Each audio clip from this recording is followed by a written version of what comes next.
is going on, Geek Corner? This is your boy, Earth Matt, the Mad Scientist, and welcome back to the Orange Phoenix Media Channel and another episode of Saturday Morning Comics. Now, before we get into like our main crux of the subject matter, because you did see the thumbnail. The thumbnail is we're going to talk about Predator Badlands, man, and my personal review on that and how you can't possibly hate on this. Like, it's virtually impossible to hate on Predator Badlands.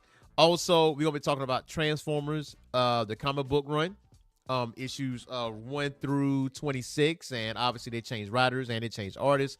So, and how much that meant, well, how much that means for the comic book community and the Energon universe. So there's definitely, we're going to talk about that. Actually going to talk about another volume. It's like volume 1. We're going to talk about Battle Beast a little bit, just a little bit, and obviously some comic book news.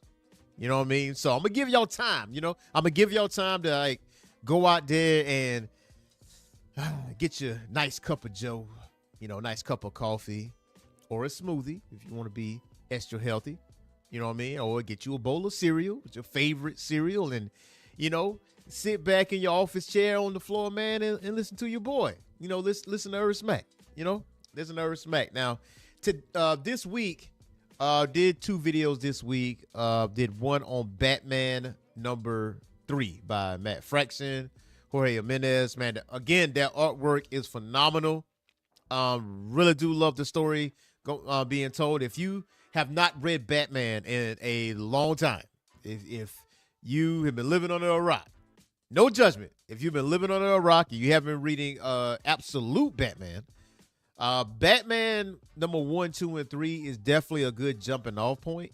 It takes off to a good point where you can get a full understanding on Batman. And actually, Gotham looks different. Hey, yo, shout out to Patel Phillip. Shout out to him, man. What's going on there, brother? Hope everything is everything with you. And but yeah, the new Batman titled by Matt Fraction, man, like it's really good. It's really good. And it's actually like, I want to say it's in the top 10 like sellers as far as like DC and comic book is concerned. And I think it's the artwork. Yes, it is the storytelling. And Matt Fraction has a habit of telling stories within stories, right? He has a habit to do a lot of subplots, and definitely took notice of that in Batman #3. I definitely talked about that in my video for this week. So if you haven't checked out that video, you definitely want to check it out. The coverage of it and my personal review at the end of that video. Also, what we did earlier this week. Ooh, man, I just blanked out for a second. I literally just blanked out for a second because I did 2 videos. Just give me 1 minute. Like, I can let you know what other video that we did, because I'll be pumping these things out. So the other video that we did was, yes, Batman Beyond Static. Okay? Or excuse me, Batman Static Beyond. And let me tell you, man, Batman Static Beyond, really enjoyed that book. Really enjoyed creating, I won't say creating it, but really enjoyed covering that, and really enjoyed reviewing that. Now, you're like, well, how does Static go into play with the whole DCKO event, and what is exactly going on with that? It doesn't interfere with that because it is in DC Black Label, Elseworlds, kind of like how the Batman is in the DCU. That's part of Elseworlds, like a different universe altogether. And if you are a fan of Justice League Unlimited, there was one particular episode that went forward in time where you saw a grown-up Virgil. You saw Terry McGinnis. You saw a new Justice League. You saw a funny interaction between young Bruce and old Bruce, and how they interact with each other. So if you are familiar with Justice League Unlimited, especially that particular episode, I feel like you will thoroughly enjoy Batman Static Beyond. Go out and check out that video as well. I focus on really one particular character. Obviously, I focus on Static, and there's other stories within that. Now, going back to Batman, there are at least 4 other stories, sub-stories within the story that's going on, like the relationship between Bruce and Damian, the relationship with Tim and his boyfriend and Bruce, because every time Tim goes away with Bruce, Tim comes back all bruised up, which kind of like leads people to believe, which will make sense that Bruce might be abusing Tim. You know what I mean? So that's that other relationship. Obviously, you got Huston, actually Houston Gray, which actually was a character that caught Vandal Savage planting evidence and making Batman and Robin public enemy number one when it comes to Gotham. So there's that story too.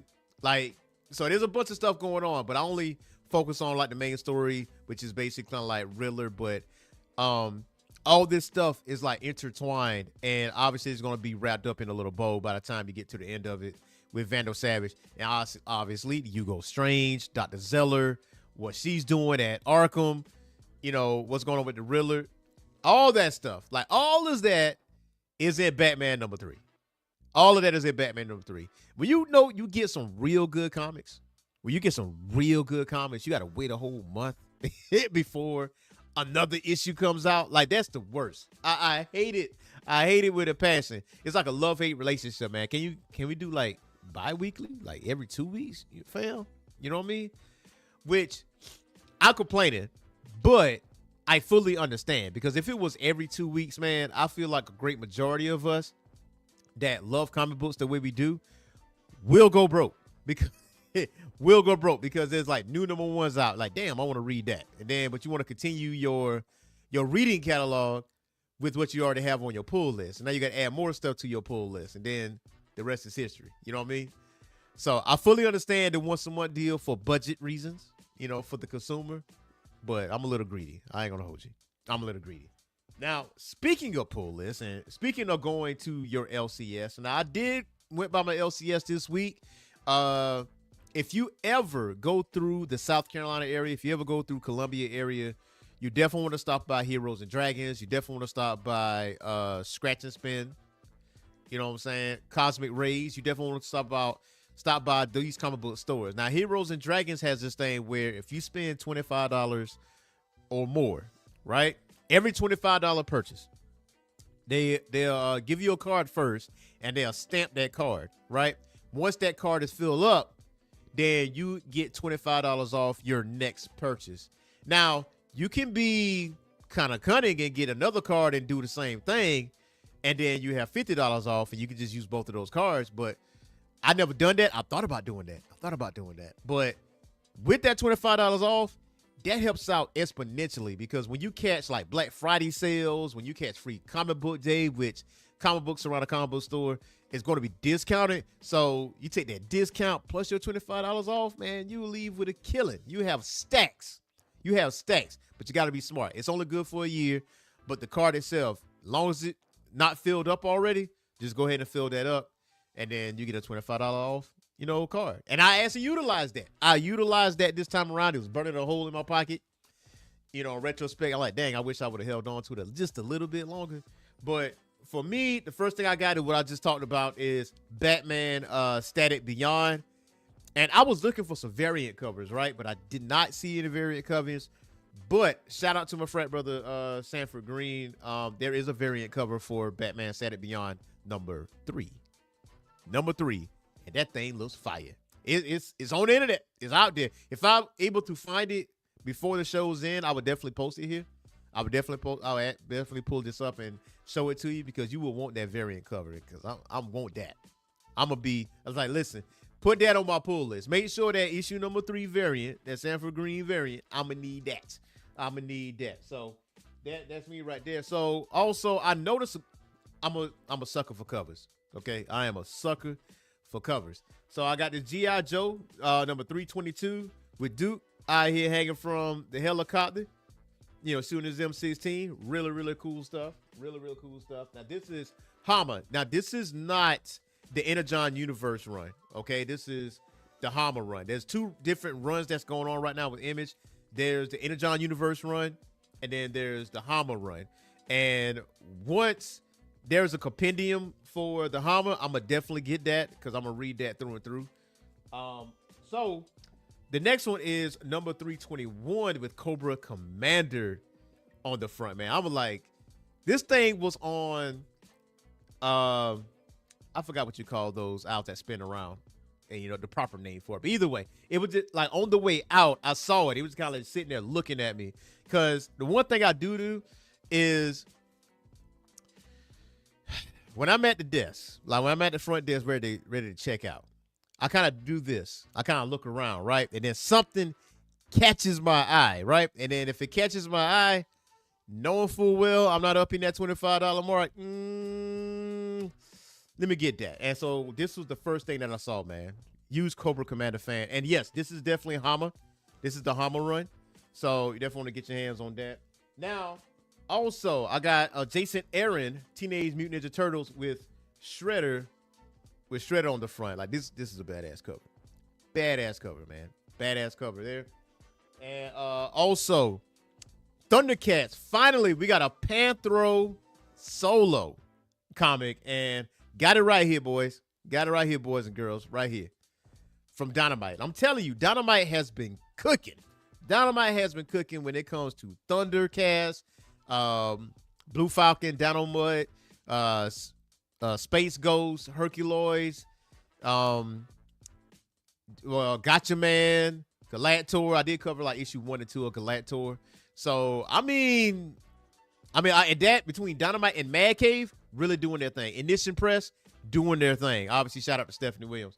But Panthro definitely going to jump into this. Now, this is the book I have not broke open yet because I had to catch up on a couple other things. Remember I told y'all last Saturday morning comics that I had a backlog of comics I was catching up on.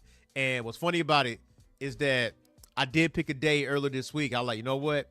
I didn't turn the TV on at all. I just sat there on my sofa and like just read comics and caught up what things I needed to catch up on. I had a good time. I had a good time. So Panthro is one of the next ones I'm asking check out, and I'm going to definitely cover this if you want me to. Just let me know in the comments that you want me to cover this. Also, I picked up number 26 of Transformers for Robert Kirkman and Dan Mora. Look at that. Look at that front piece artwork right there. Loving it. Loving it. Because this is going to be one of the subject matters. It's going to be one of the subject matters of today. Talking about Transformers. Also, this definitely caught my eye because I covered issue number 1 on the channel. But there is volume 1, Heart of Glory of Battle Beast. Invincible Universe, Battle Beast. All right. Finally, when I saw this, I didn't even see this coming. That's the first thing. Did not see this coming. But I was so glad that I saw this because I was like, yeah, let me get that. Because Battle Beast is like my favorite character in the Invincible Universe. Like, yeah, he's definitely my favorite character. He is all gas, no brakes, and he wants to smoke. But we definitely gonna jump into some Battle Beasts here. Definitely gonna jump into some Transformers. Hopefully you guys already settled in. You got your coffee, or you got your bowl of cereal, or you got your smoothie, or you got your grits, eggs, bacon, and sausage. I know I'm getting y'all hungry, right? Some pancakes, some waffles. You know what I mean? Something like that. But today we're gonna talk about some Predator, man. Predator Badlands, man. I went to go see this movie last week. Went to go see this movie, and let me tell you, right off rip, man, right off the bat, absolutely, positively love this movie. When it comes down to Trachtenberg, leave that man alone. Let that man cook, okay? We done got Prey. We done got Killer of Killers. And now we got Predator Badlands. And I'm just telling you, it's really, really good. Now, if you haven't seen it, I'm going to try my best. Not to spoil that movie for you, right? But if I do say something, before I say it, I'm going to say spoiler alert. Like, you step away for like 5 minutes or so and then come back, and then we'll go further with that. So I did see some people critiques when it comes to this movie. And one of the critiques was, it's Disney-fied. It's Disney-fied. If you are a fan of The Mandalorian, right? It kind of gives off those vibes a little bit. But At the same time, though, at the same time, I did not mind it. And then some people was critiquing, well, why wasn't it rated R? I'm like, first of all, there's no humans. Like, there's no human flesh in this movie at all. None whatsoever. So we got alien flesh and we got, android flesh. Like Weyland Yutani flesh, which is basically white goo and green goo, nothing red. So it doesn't require a R rating. And on top of that, this movie was violent as all get out. This movie was violent as hell. You catch what I'm saying? But it did require a rated R because there was no humans. No humans was harmed in the filming of this video. Or the filming of this film. So to give you a little bit of a synopsis on what exactly is going on. Obviously, Weyland Yutani knows about the Predators. They know about the Yautja. Okay, now that's per trailer. Like, you see his interaction with the android, right? Well, with the synthetic. That's the proper term. With the synthetic. So Weyland Yutani is already knowledgeable of the Yautja, which means xenomorphs exist in this universe, which means somewhere down the line, we will get a proper Aliens versus Predator. And it seems to me that Deck, this Predator here, where at some point or another, considering the fact that he's the protagonist in this film, which again, that is not a spoiler, that is just per the trailer, maybe he will have an interaction with some human beings, and maybe he will side with humans and stuff like that. So what you got to understand is that, per synopsis, Deck is viewed as the weakest of his clan, right? So he's going out to a planet called the Death Planet. That was a nickname. It nicknamed the Death Planet. So it's like everything on that planet can kill you. If, just say like this, if you was Danny Glover's character, if you was Dutch, you would survive 5 minutes on this planet. It is super dangerous. Like, everything around you can kill you. So you have to be someone of the caliber of a Yautja. Now, so Deck is out there trying to prove himself. Obviously, you pick the game that you want to hunt, and you go forth with that. And once you get that, you get a trophy, and then you deliver it to your clan, and then the rest is history. Now, here's the thing what you got to understand with the Yautja. Overall, in totality, right? Without getting into nooks and crannies of it. The Yautja is not really bad guys or good guys. They just have a way of life, and their way of life is hunting. You know what I mean? Fair game, right? Not something that is weak or whatever the case may be. There's a lot of honor in what they do, right? You saw in Alien versus Predator, right? In Alien versus Predator, or AVP, with Sanaa Lathan, one of the characters had cancer. Like, one of the characters had a disease. And that Yautja actually approached him, but he scanned him, and he noticed that he was diseased. And then he proceeded not to harm him until that guy, shot fire at him and set him on fire. Now, obviously, of course, he got to go now because you already challenged me. Now, I'll let you go because you are weak to me. But now you touched me. So now I gotta take you out. So that's where the honor code is. Also, you fast forward to AVP where Sanaa Lathan saved the Yautja's life when it came to fighting the xenomorphs. So now this Yautja's looking at you like, all right, respect. We need to end this right now. You know what I'm saying? We're like, we need to take this, out together at any stretch of the imagination. So yeah. And also when you look in comics, the Yautja and the humans have interacted, right? They have fought alongside of each other, especially when it came down to Alien versus Predator. And hell, even when you look at the Super Nintendo game, the beat 'em up, you can either play as a predator or you can play as a human being. Depends on what class that you want, whatever the case would be. So, you got to look at it like that way. Now, one thing I would like to address is the synthetic, and played by Elle Fanning. So She was the most human-like person in this whole entire movie, and she definitely made a scene with interacting with Deck because they have their own language, and which is also a unique thing because in this movie, if it wasn't for the synthetic, you would just hear subtitles. You would not hear subtitles. You would actually see subtitles and just listen to Yacha speak or whatever the case may be. So I really did like that aspect of it. And it took a little minute. And you actually in the movie, you actually see the stubbornness of a Yacha. You know what I mean? So you actually would see this like Thea.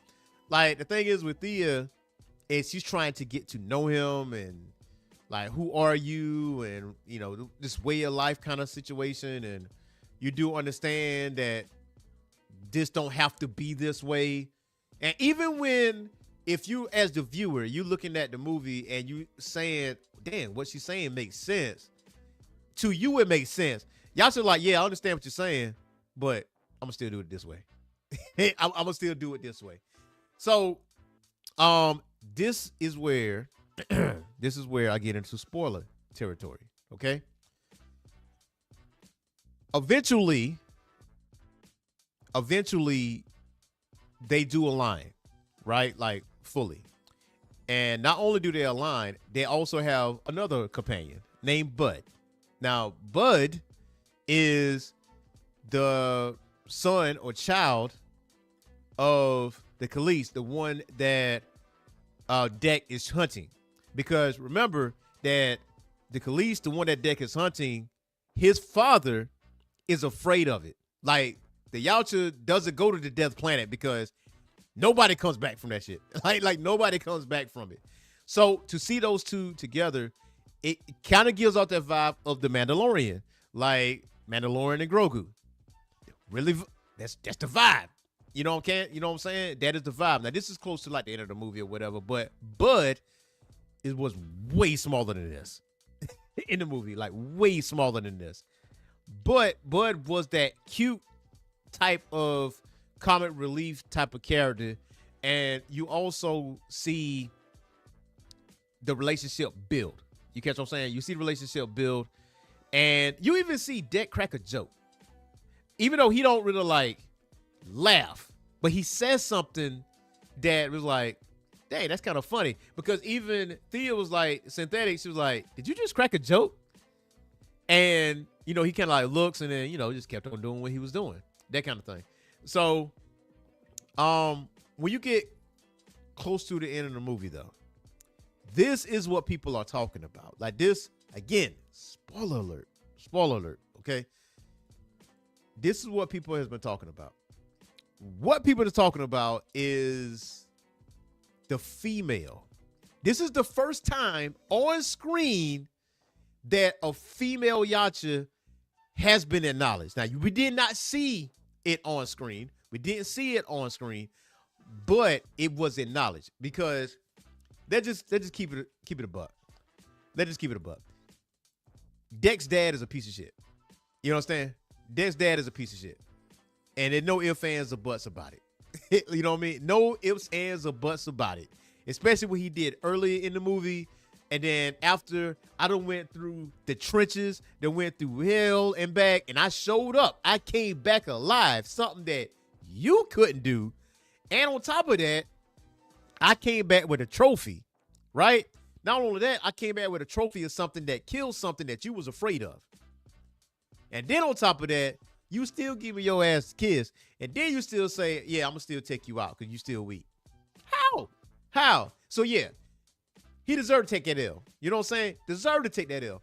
But that was a teaser for what the next series or next movie was going to be, because Thea asked, like, is this friends of yours? And he was like, nah, that's my mother.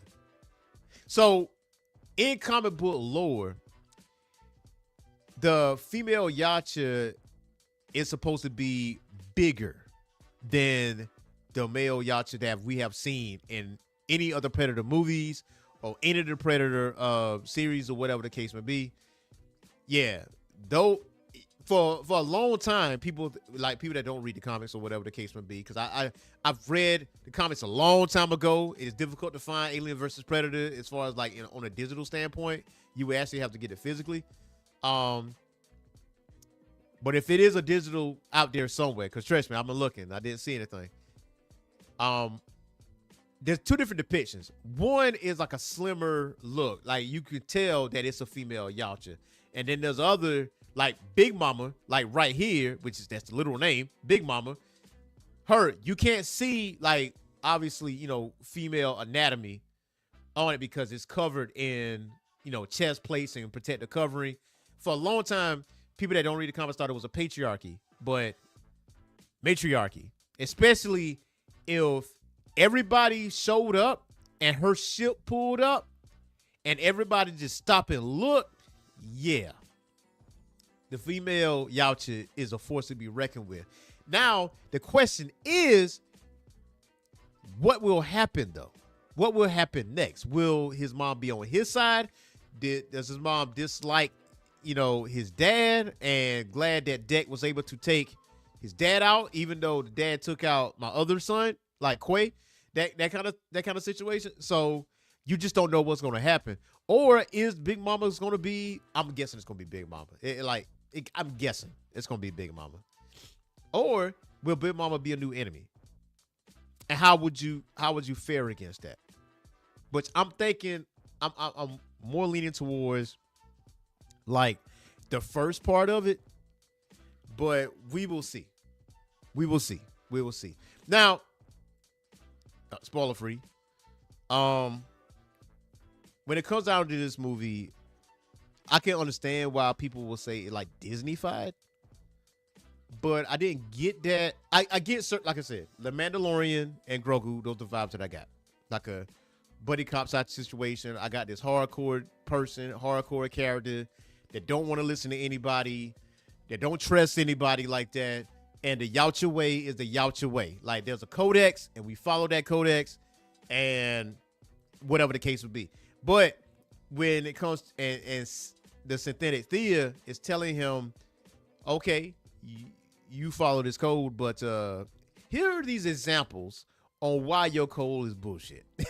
You know what I'm saying? So it's one of them situations.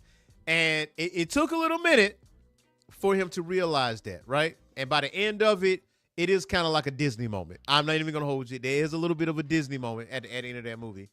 And like, especially the things that Dek has said and the things that Dek has been throughout the entire movie. And, there's montages and stuff like that. And also, how would he fare, right? It explains like his tooth being lost and, his relationship with his brother Quay, because before the movie even came out, you knew he had a brother, right?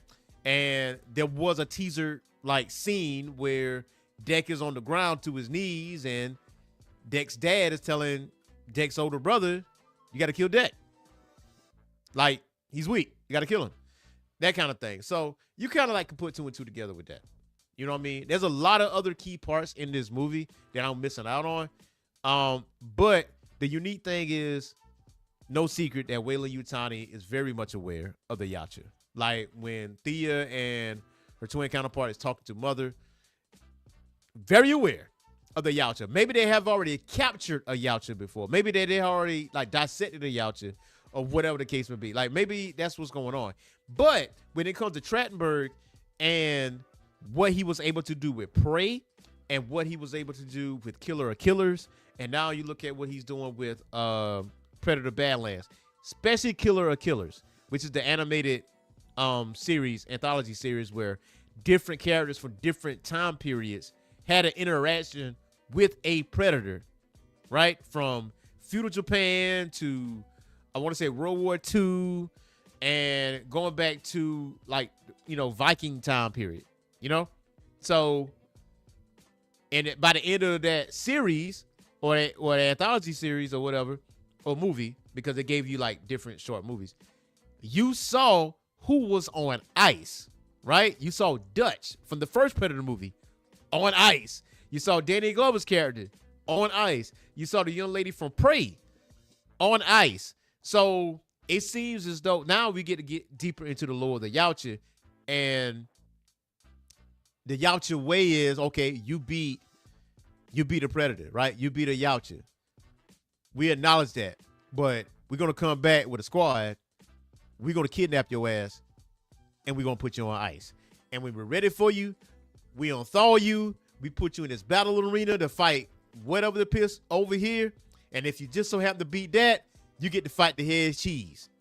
And if you happen to fight to beat the head cheese, maybe you run the Yautja. You know what I'm saying? Maybe you run it. You know what I'm saying? Or maybe you get to go home.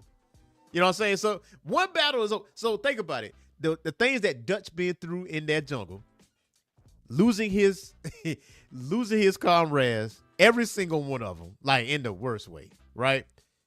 You finally get your hands on this predator, and you finally beat the predator, only for, however long later they come back and kidnap your ass. Because obviously you worthy. Obviously you strong enough to kill one of us. Clearly you strong enough to fight whatever aliens we got in this battle arena. You know what I'm saying? Oh, choose your weapon, and then you good to go. All right, you know what I'm saying?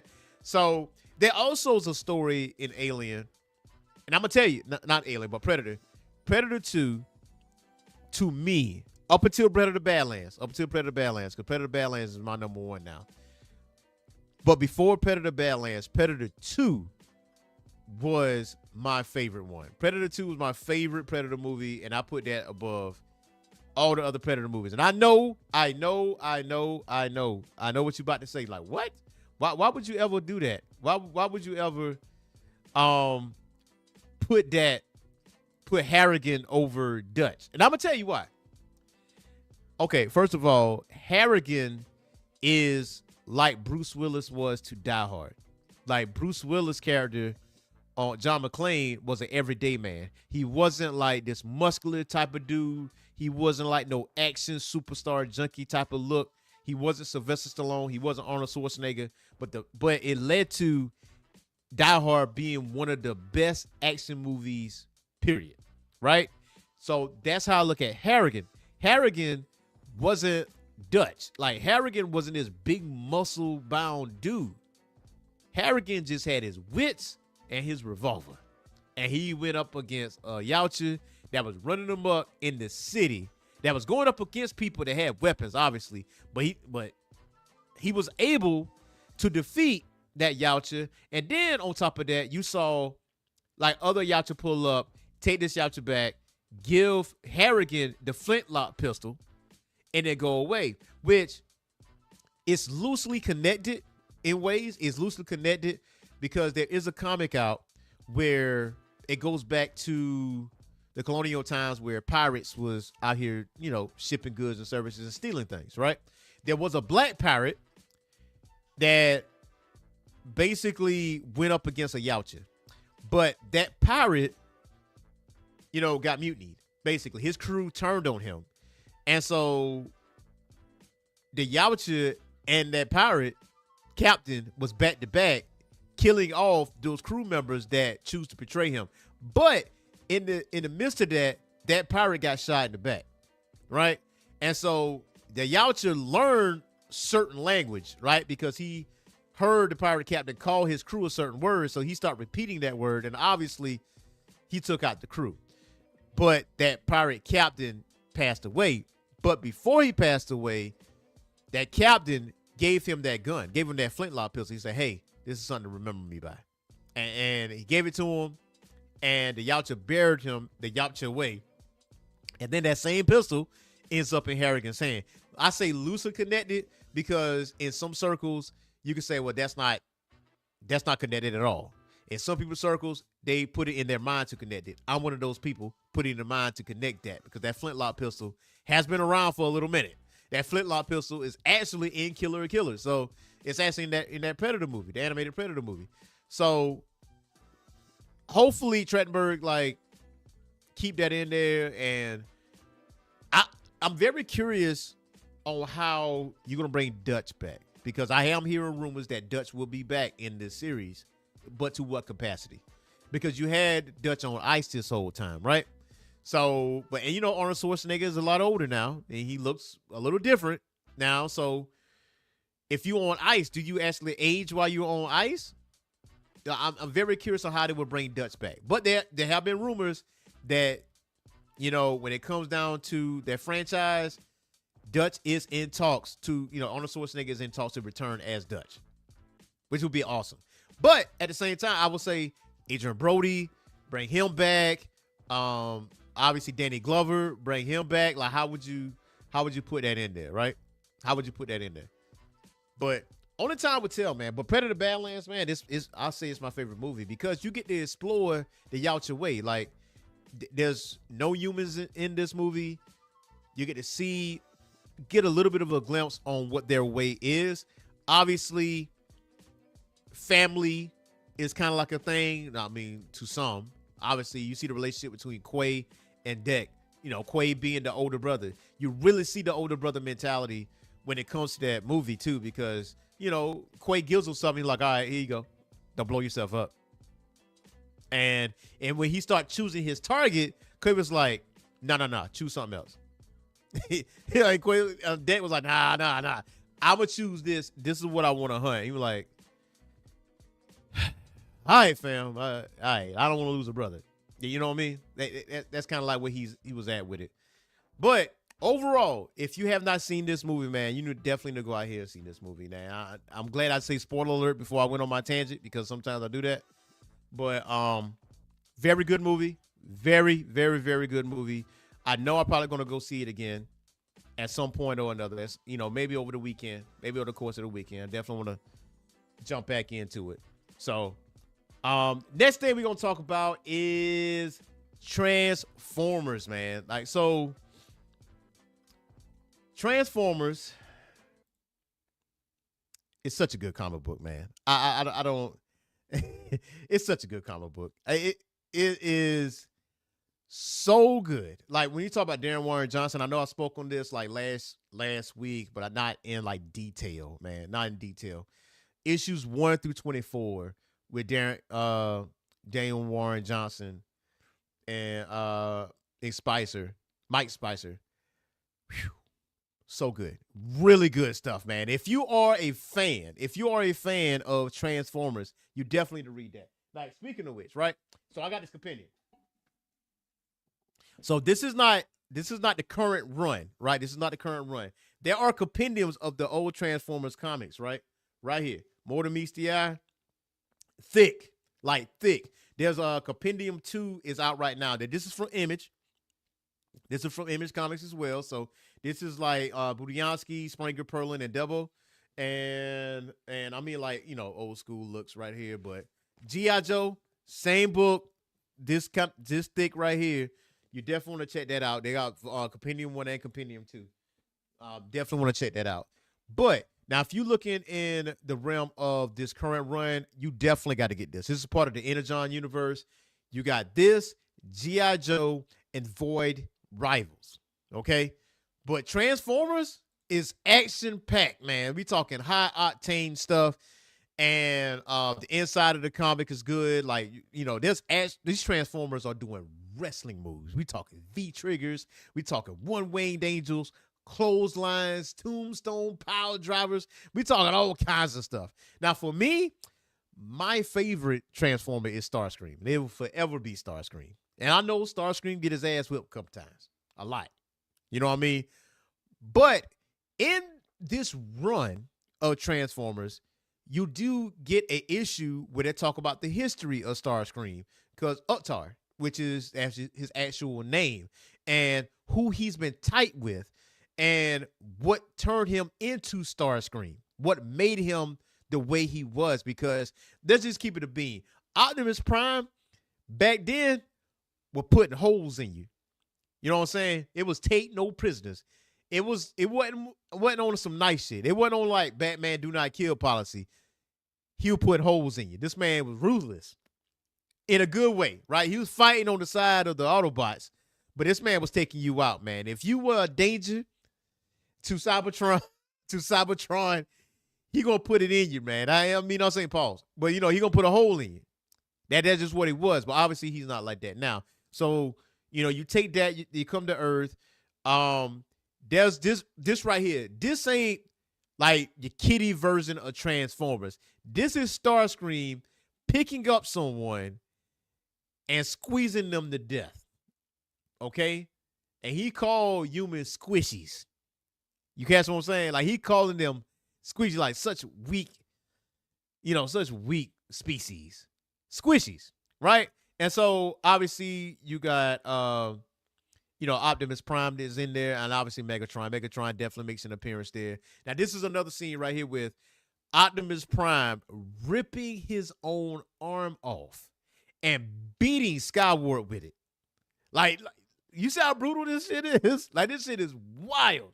This shit is wild, man. Like, this comic will put in boots to ass. Like, yeah, like some more of that. You know what I mean? So, this is where we at. Like, when those battles happen, this is what you see. This is what you see. Now, there's a point in time where Starscream actually loses his legs, and on Mars, which is, remember, G.I. Joe, Transformers, Void Rivals all share the same universe. Now, Void Rivals is like the beginning, the way back in the beginning, before Optimus Prime and stuff like that. That kind of thing, right? And I do have to catch up on Void Rivals, to get the full understanding, because I'm focusing on Transformers and G.I. Joe. But yes, everything is interconnected, right? So there was a point in time where Starscream loses his legs, and Mars found him and pretty much welded the top half of his body to like a mobile device where Mars had control by remote control of Starscream, and they put explosives in his insides, and they were like, yo, if you do this for us, we don't blow you up. Basically, Suicide Squad type deal. Now, in this point where Optimus don't have an arm, he does get a new arm, and his new arm is Megatron's cannon. So so you take what Optimus is, right, as a character, and you got Megatron's arm cannon as your substitute arm. This man was a force to be reckoned with. Like, this whole entire time was a force to be reckoned with. So, like, you see these wrestling moves here. Like, obviously look like a Death Valley driver right here. But the artwork, the action, really, really good in this. And this right here, now, remember I told you, this is issue 1 through 24. Now, issue 25 and 26, the writers changed and the artists changed. So let's take it back. So you see this artwork here, right? Look at it. This is Dan Mora. Obviously, Dan Mora's artwork is distinctively different. Dan Mora has been working. That man has been working. That man has been working on Justice League. This man was working with the Batman Superman team up. This man is now on Transformers, and he does phenomenal, and I mean phenomenal artwork. And this is his new artwork. Now, this is, I want to say, issue number 25. Yeah, this is issue number 25. And obviously, Optimus got his arm back. He just got out of a battle with Megatron, trying to save human beings.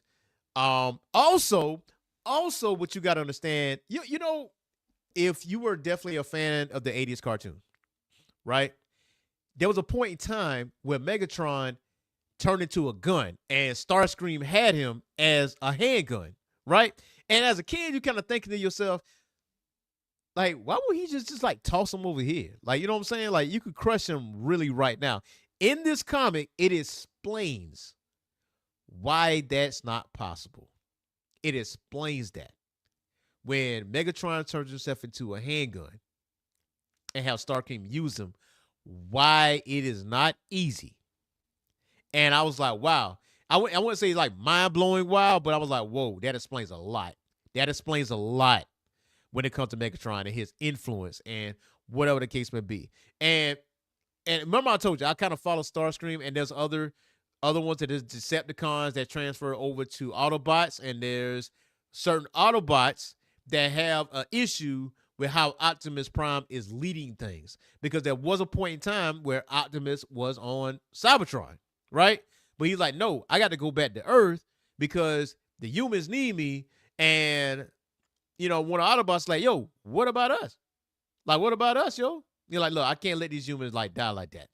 And I mean, honestly, it's kind of caught between a rock and a hard place type of situation because I ain't want to really like dig deep into it because I really want you guys to go out there and check it out. But looking at this, um, there's a three-way conflict, really. You know, one or two Decepticons, I feel like will defect, especially what happened at the end of issue number 24. What happened with that, right?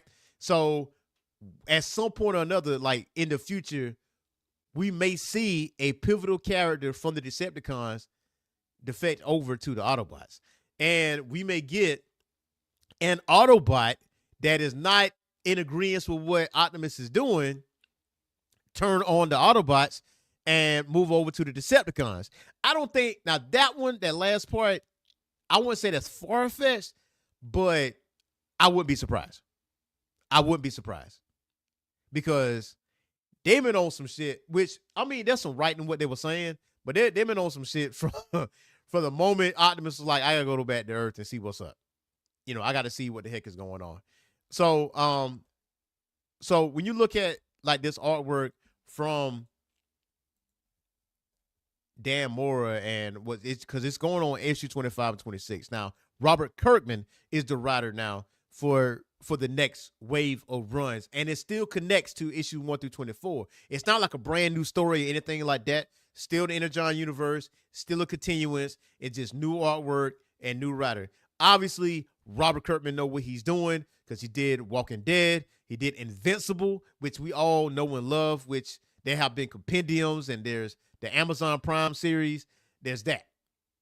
So needless to say, it is in good hands. And I will definitely tell you, there are several variant covers that are like off the wall good.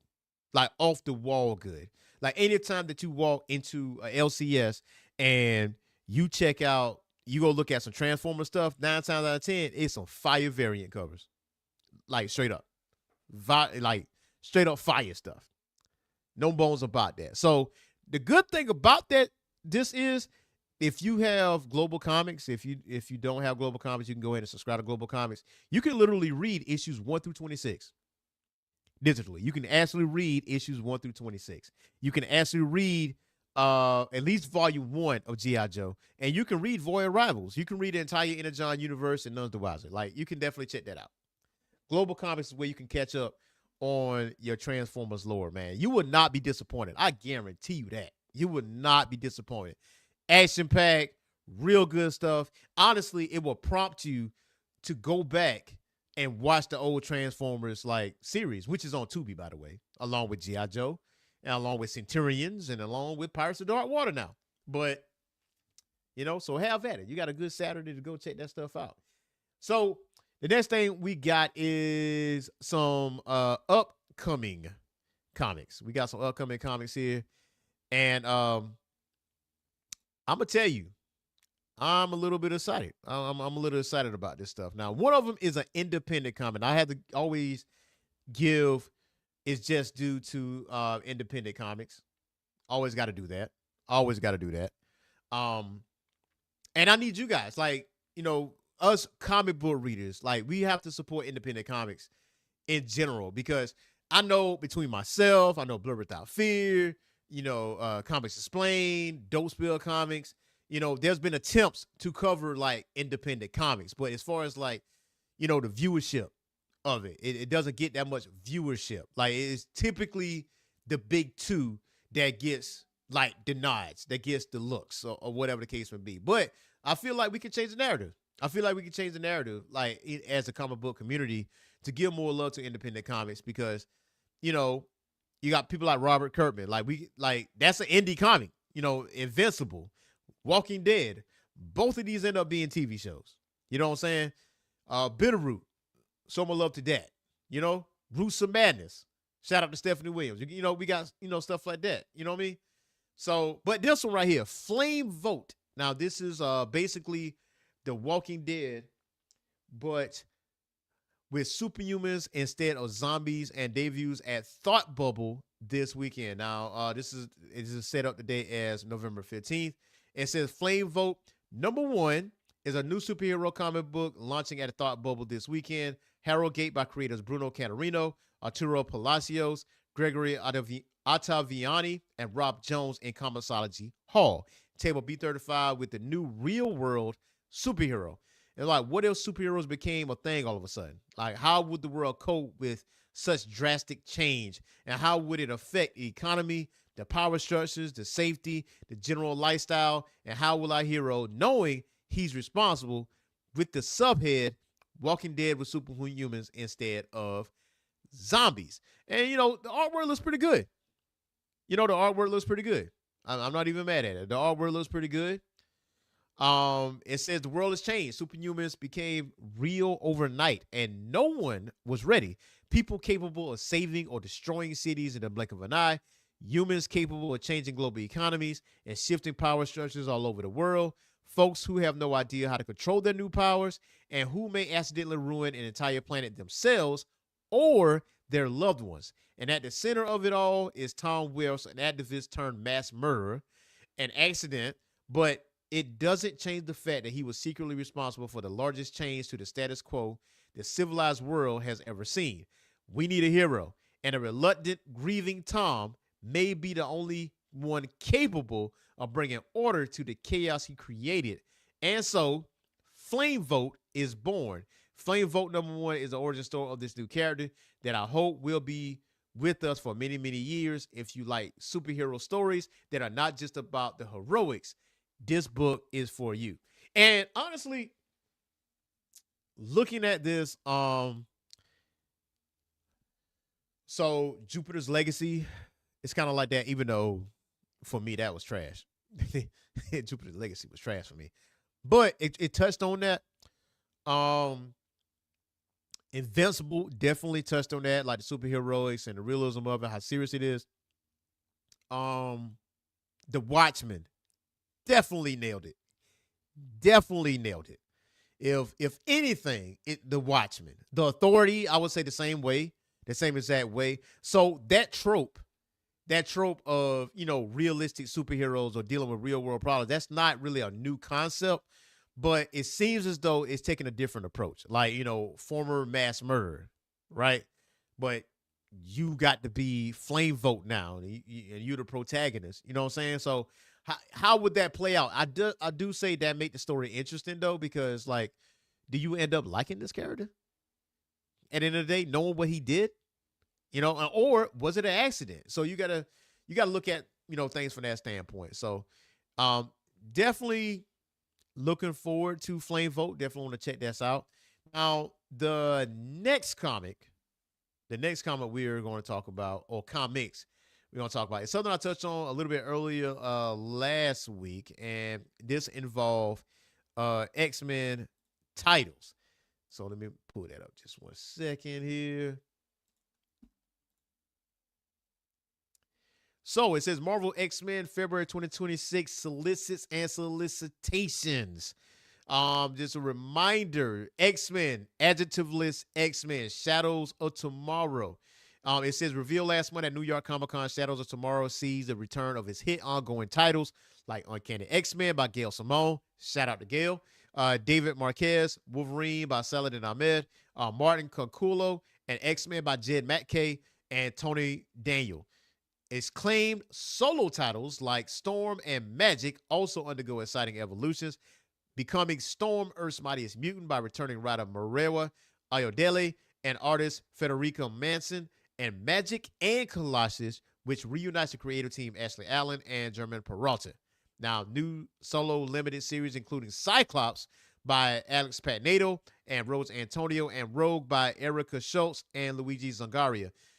And exciting new ongoing series launches include Generation X-23 by Jody Hauser, Jacobo Camagni, Deadpool, Wade Wilson by Benjamin Percy and Geoff Shaw, and Inglorious X-Force by Tim Seeley and Michael Starr. Maria, and there's more to come, including a new ongoing series by exceptional X-Men writer Eve L. Ewing that will be announced next week. A terrifying glimpse at 10 years into the future revealed a world ravaged by the X-Virus and stripped of free will, all orchestrated by one of the X-Men.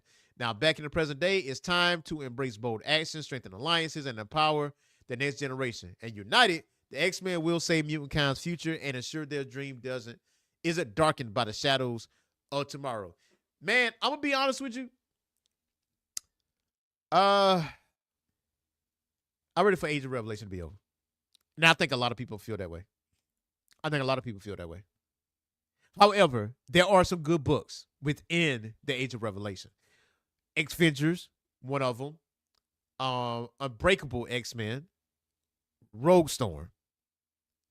Those the ones. Like, especially Unbreakable X-Men and Rogue Storm, because I feel like it's very much interconnected with, Uncanny X-Men, before Age of Revelation, and Storm is definitely connected to that, from that standpoint. And I'm definitely going to cover Rogue Storm #2 next week, so be on the lookout for that.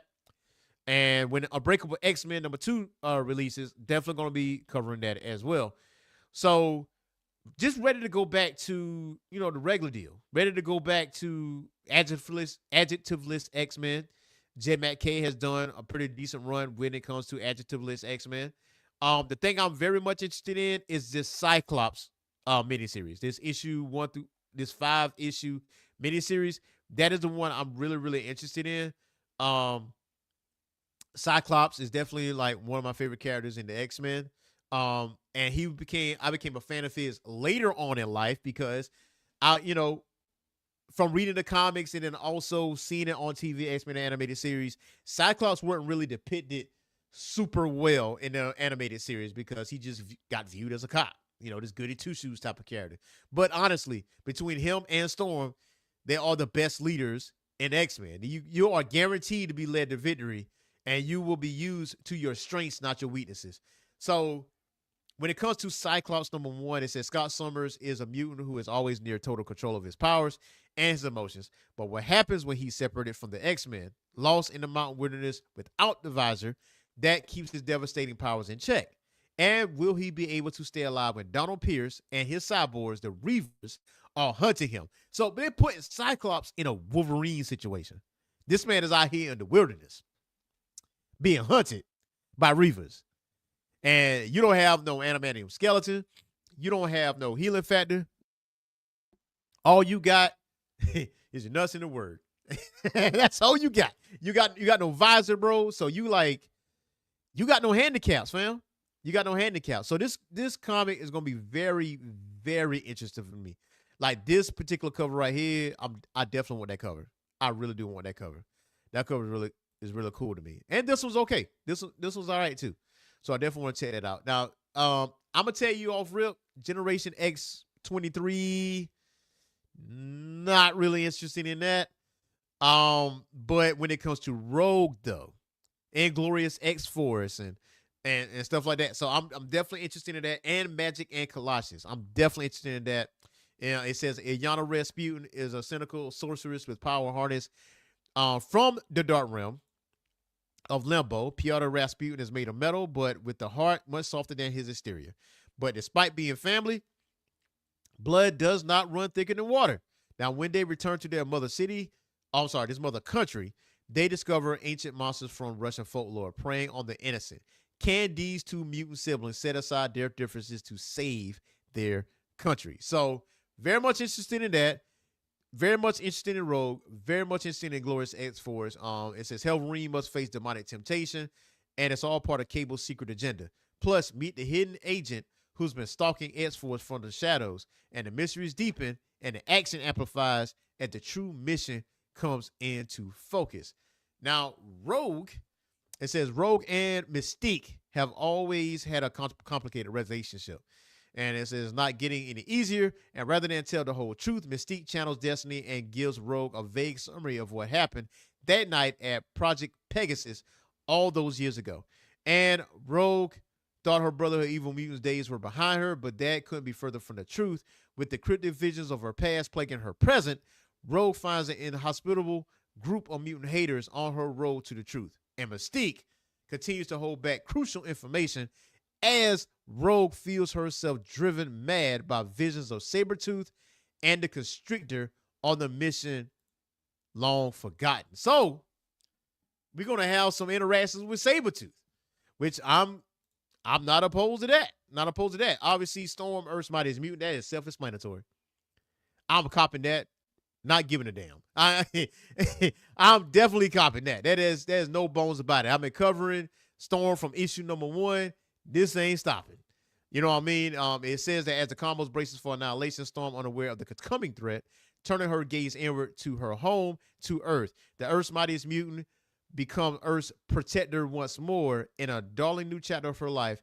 In this new beginning, Storm shares a Japanese tea ceremony with an enemy and visits France for a masquerade with monsters. However, it all ends in a gut-wrenching funeral, for in this new era of Aurora Monroe, Mistress Death is never far behind. So remember how the last Storm issue ended.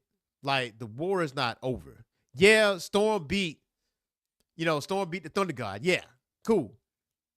But Mistress Death ain't having it. She like, nah. We gonna run these hands. We're gonna run these hands or death. Either one of goes. Now, obviously, Gail Simone already locked in for that. Says a forgotten vow from one of the team comes back to haunt them all the most shocking way imaginable. And a ghastly guest stars from Marvel's past threaten to take one of our beloved mutants into their number forever. Can the Uncanny X-Men stop their friend from being taken to where monsters dwell? So there's that. And obviously there's Wolverine. This is very interesting to me because Benjamin Percy does some good work, and I'm very much interested in what he's going to do with Wade Wilson Deadpool. So, and it's been a little minute since I bought a Deadpool comic. So this looks interesting. Interesting enough for me to at least get issue number 1. So it says Deadpool is a man on the brink, and that means the jobs are deadlier, the stakes are higher, and the humor is darker than ever before. But Wade Wilson isn't laughing. A dark memory haunts Deadpool as a mysterious client leads him down a troubling path. This way lies redemption? No, something far worse. Wade can never be forgiven for what he's done. So, hey, looks like this issue is pretty dang serious. Even though you're going to have a wisecracking, Wade Wilson, but it seems like it's going to take a little darker turn. And I respect that. So, not for nothing, even after certain events, I'm going to definitely get that Cyclops run. I'm going to definitely get that Magic and Colossus. Definitely get that Wade Wilson Deadpool. At least issue 1 to see if I vibe with it. At least I vibe with it. And you do the same thing. Shout out to Blur Without Fear. He does have a video out called Essential Not Essential. If you are interested in Age of Revelation, go out to his YouTube channel as well. Because weekly he does Essential Not Essential. What it means by essential, non-essential is like what books are essential to the main story of Age of Revelation. Like if you're trying to follow that main line, then he gave the comic books to read to be a part of that main line. But if it's not essential, that does not mean that the book is bad. It doesn't mean that. Because when it comes to Rogue Storm and it comes to Unbreakable X-Men, I wouldn't consider that essential. But I enjoy the piss out of them books though, considering who it's by. Arawa, Gail Simone, I'm gonna get those books. You know what I'm saying? Like, I'm going to enjoy those books. Because it's interconnected with the prior stories. You know what I mean? There's stuff coming back. That's what I'm saying. So, definitely looking forward to these comics, man. I'm just ready for Age of Revelation to be over with. I'm not even going to hold you. I'm not even going to hold you. I'm ready for Age of Revelation to be over with. At least the main story. Can't really vibe with it. And I'm going to be honest with you. Like DC, what they're doing over there with DCKO event with Absolute Batman and Absolute Superman and stuff like that, they've been in the top 5. They've been definitely in the top 5 when it comes to sales, probably top 10. And as far as Marvel is concerned, there's like Amazing Spider-Man and Spider-Man comics. They are in that list somewhere, like sprinkled in there, right? But like X-Men should be in that list. But you got to, that big event, Age of Revelation, I don't know. I feel like the main story now, I feel like it's kind of like falling off like Call of Duty Black Ops 7. It feels that way, man. Speaking of Black Ops 7, that is trash. That is atrocious. That is nasty. That is nasty work, man. Black Ops 7 is nasty work. Nasty work, bro. Don't spend $70 on that game. Please don't. Don't spend $70 on that game. You will waste your money. That campaign, they are pissing on that campaign. They are pissing on that campaign. I mean, multiplayer, yeah, cool. Now you're like, oh yeah, multiplayer real tight. How is that different from the other multiplayers that you have seen in the past? You know what I'm saying? Other Call of Duty games. So it's literally, for me, it's literally nothing Treyarch can do for Call of Duty to make it playable. For like, or comparison to Art Raiders or Battlefield 6. I don't even have Art Raiders, but I know full well that Art Raiders got people in the chokehold. I know people are playing Battlefield 6. People jumped on Call of Duty because it got released yesterday. And so it's like, yeah, we're going to give it a shot, but they don't have standing power. That it's not going to have standing power. None whatsoever. One more thing today, and I was going to talk about Battle Beast, right? This volume right here. I did cover issue number 1, and it goes back to like Predator, when I mean like the whole trope of, you know, I work alone and then eventually I meet people that I kind of get along with along the way, and eventually I consider them my friend. Yeah, the thing is, what you got to know with Battle Beast, is that, yes, he is all gas and no brakes. Yes, he does want to smoke all the time, but you got to know why he wants to smoke. The reason why he wants that smoke is because he wants to die.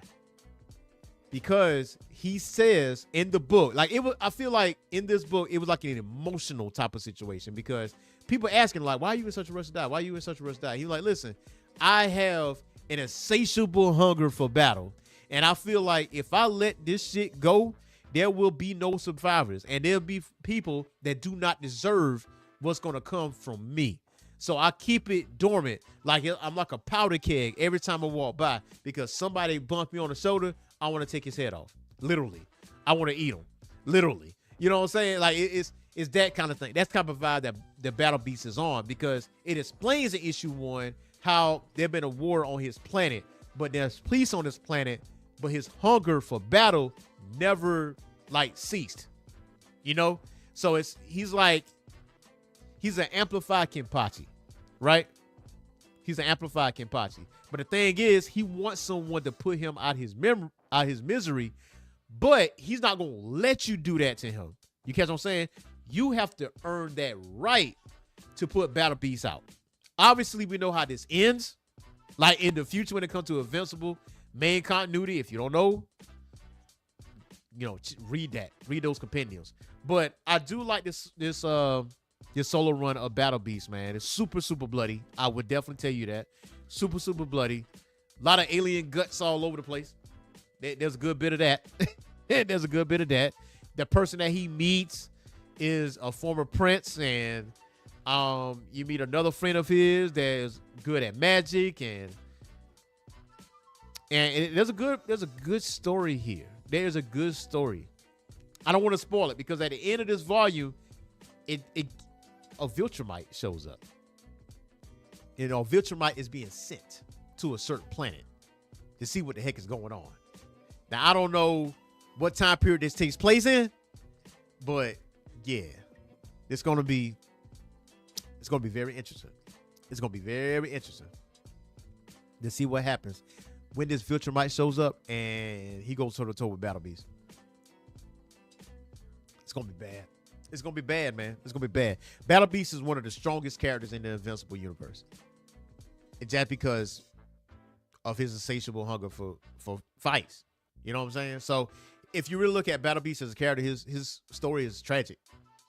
His story is a tragedy. He don't cry. He doesn't do any of that. But if you listen to him and how he speaks, it's a tragedy, because he's lonely. He ain't going to acknowledge that verbally. He's lonely. It's like, but he got people that he hang around, even though he do idle threats and like, shut up before I eat you. Even though he's dead serious about that. But at some point or another, a character that he sees is like, yo, you stopped on my friend. Like, he says that out of his mouth. So there's some type of emotional, well, I won't say emotionality, but it's some type of emotion with Battle Beast, you know, versus what we have seen on television. Because when he first made an appearance on TV, Battle Beast beat the brakes off of Mark and beat the brakes off of his friends. Like, to the point that this man got bored and left. You know how disrespectful they got to be? They beat your ass so much that you like, you know what? I'm bored with it now. I'm gonna go. This battle ain't shit. Like y'all weak. I'm not even gonna. I'm not even gonna stain my paws. I'm not gonna stain my claws on your weakness. I'm not even gonna do that. But either way, yeah. Volume 1 is out. If you are a fan of Invincible Universe, you are a fan of Invincible. If you are a super fan of Battle Beast, definitely get this right here. Get Volume 1 of Battle Beast. Like straight up and down on the reels. Look, you already know what to do. Hit that like, hit that subscribe button, hit that share button, and if I have the hype button, hit that hype button, because you know what is the hype button? Well, the hype button is an amplified like button. You know, that bring more people to the fold. That bring more people to the channel that's like-minded like yourself. You know, the channel can grow, the content can grow.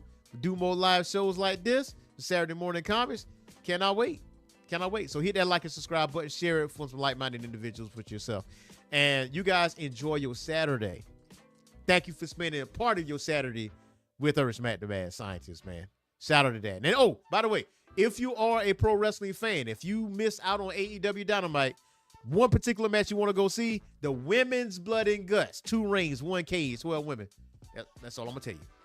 That's all. I can't express that enough. These women made history Wednesday night. Go ahead and check that out. You know what I'm saying? Go ahead and check that out.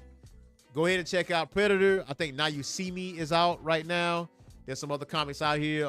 Next week, I will tell you, Mr. Terrific Year 1, the conclusion. Mr. Terrific Year 1, the conclusion will be released next week. My coverage on that will be released next week. Also, we'll be covering Rogue Storm #2, so you will be seeing that next week as well. So be on the lookout for that. Okay, so I definitely gonna be catching up on some other comics and stuff like that. So go to your LCS, hang out for a bit, hang out with some people like-minded like yourself. So hope you guys enjoyed this show today. So until next time, y'all, let's get out of here.